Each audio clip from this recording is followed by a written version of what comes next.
നമസ്കാരം. ഇന്ന് നമ്മൾ പറയാൻ പോകുന്ന ഒരു വിഷയമെന്ന് പറഞ്ഞാൽ നമ്മുടെ പണത്തിനെ എങ്ങനെ നമുക്ക് നമ്മുടെ വീട്ടിലോട്ട് ആകർഷിപ്പിക്കാം എന്നതിനുള്ള കുറച്ച് കുറുക്ക് വഴികൾ. ആദ്യമായിട്ട് തന്നെ നമ്മുടെ വീട്ടിലുള്ള ഗ്ലാസ്, പൊട്ടിയ പ്ലേറ്റുകൾ, വാച്ച്, ഓടാത്ത വാച്ചുകൾ, ക്ലോക്കുകൾ, അതിനൊക്കെ ബാറ്ററി എടുക്കുക. എല്ലാം പ്രവർത്തന സജ്ജമാക്കുക വീട്ടിലുള്ള. രാവിലെ തന്നെ നമുക്ക് ജോലിക്ക് പോകുന്നതിന് മുമ്പ് നമ്മുടെ മുഖം കണ്ണാടിയിൽ നോക്കിയിട്ട് പോകാം. അത് നമുക്ക് തന്നെ ഒരു കോൺഫിഡൻസ് ഉണ്ടാക്കാൻ സഹായിക്കും.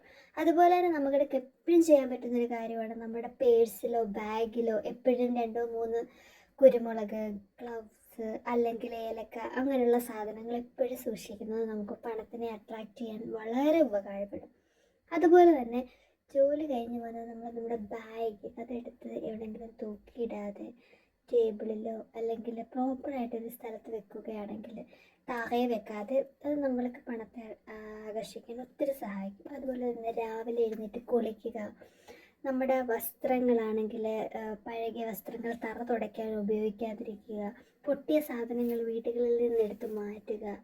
പിന്നെ മാക്സിമം നമ്മുടെ വീടും പരിസരവും വൃത്തിയായിട്ട് സൂക്ഷിക്കുമ്പോൾ തന്നെ നമ്മൾ പണത്തിനെ അട്രാക്റ്റ് ചെയ്യാൻ പറ്റും. പഴയ തുണികൾ നമ്മൾ വേസ്റ്റിൽ കളയാതെ അല്ലെങ്കിൽ തറ തുടയ്ക്കാൻ ഉപയോഗിക്കാതെ അത് പ്രോപ്പറായിട്ട് ഡിസ്കാർഡ് ചെയ്യുക, അല്ലെങ്കിൽ അത് കളയുക, അല്ലെങ്കിൽ വേറെ ആർക്കെങ്കിലും ഉപയോഗിക്കാൻ കൊടുക്കുക.